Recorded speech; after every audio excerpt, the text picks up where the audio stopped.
Big boss live അപ്ഡേറ്റ്സിലേക്ക് പോകാം. ലൈവിൽ ഗംഭീര സർപ്രൈസുമായിട്ട് ബിഗ് ബോസ് വന്നിരിക്കുകയാണ്.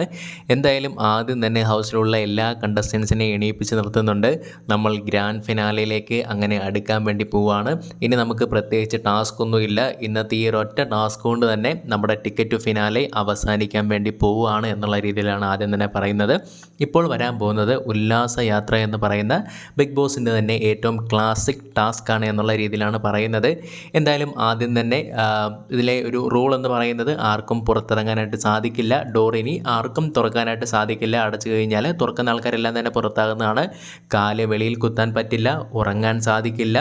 അതേപോലെ തന്നെ നോക്കുകയാണെങ്കിൽ ഡിക്കിയിൽ കയറിയിരിക്കാൻ സാധിക്കില്ല, മുകളിൽ കയറിയിരിക്കാൻ സാധിക്കില്ല. ഇങ്ങനെയുള്ള നിബന്ധനകളാണ് ഉള്ളത്. അപ്പോൾ എന്തായാലും ടാസ്ക് കാര്യങ്ങളൊക്കെ തന്നെ തുടങ്ങിയിട്ടുണ്ട്. ബിഗ് ബോസ് എന്തായാലും ഹൗസിലുള്ള കണ്ടസ്റ്റൻസിന് നല്ല രീതിയിൽ തന്നെയാണ് പണി കൊടുക്കുന്നത്. സാധാരണഗതിയിൽ ബസർ അടിക്കുന്നതിന് പകരം എല്ലാവരും ഒരു 5 മിനിറ്റോളം ഇങ്ങനെ ഓടാൻ വേണ്ടി ഇങ്ങനെ റെഡി ആയിട്ട് ഇരിക്കുവാണ്. അപ്പോൾ ആ ഒരു സമയത്ത് പിന്നെ ബിഗ് ബോസ് എല്ലാവരും റെഡിയല്ലേ എന്നുള്ള രീതിയിലുള്ള ചോദ്യം. അതിനുശേഷം 3, 2, 1 എന്ന് പറഞ്ഞ സമയത്ത് 3 എന്ന് കേട്ടപ്പോഴേ ഹൗസിലുള്ള മറ്റ് കണ്ടസ്റ്റൻസ് ഒക്കെ ഓടിയിട്ടുണ്ടായിരുന്നു. അവിടെ കൃത്യമായ രീതിയിൽ ഫെയർ ആയിട്ട് നിന്നിട്ടുണ്ടായിരുന്ന അക്ബർ മാത്രമാണ്. അതുകൊണ്ട് തന്നെ അക്ബറിനത് കൃത്യമായ രീതിയിൽ തന്നെ ആ ഒരു നിമിഷം കൊണ്ട് സംസാരിച്ചപ്പം അക്ബറാണ് കുറച്ചുകൂടെ ഒരു ഫെയർ ആയിട്ട് അവിടെ നിന്ന് അവസാനം ഓടിയത്. എന്തായാലും അത് ബിഗ് ബോസ് ഒരു റീടേക്ക് പോലും എടുക്കാതെ ഹൗസിലുള്ള കണ്ടസ്റ്റൻസ് എല്ലാം തന്നെ ഇപ്പോൾ കാറിൽ കയറി ഇരുന്നിട്ടുണ്ട്. എന്തായാലും അടിയൊക്കെ തുടങ്ങിയിട്ടുണ്ട്. അനീഷ് അവിടെ പറയുന്നുണ്ട്, നൂറ പറയുന്നു എനിക്കവിടെ ഇരിക്കാൻ പറ്റത്തില്ല എന്താണെന്നൊക്കെ പറഞ്ഞ് ബഹളം ഉണ്ടാക്കുന്നുണ്ട്.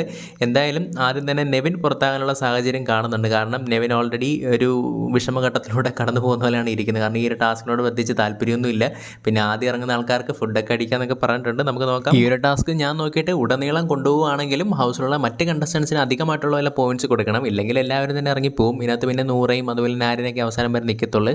അതുകൊണ്ട് തന്നെ ബിഗ് ബോസ് ഇതിനൊരു എക്സ്ട്രാ പോയിന്റ് കൊടുക്കണം. അങ്ങനെ തന്നെയാണ് എൻ്റെ ഒരു പേഴ്സണൽ ഒരു അഭിപ്രായം. നമുക്ക് നോക്കാം എന്തൊക്കെ കാര്യങ്ങളാവാൻ നടക്കാൻ പോകുന്നത് എന്നുള്ളത്.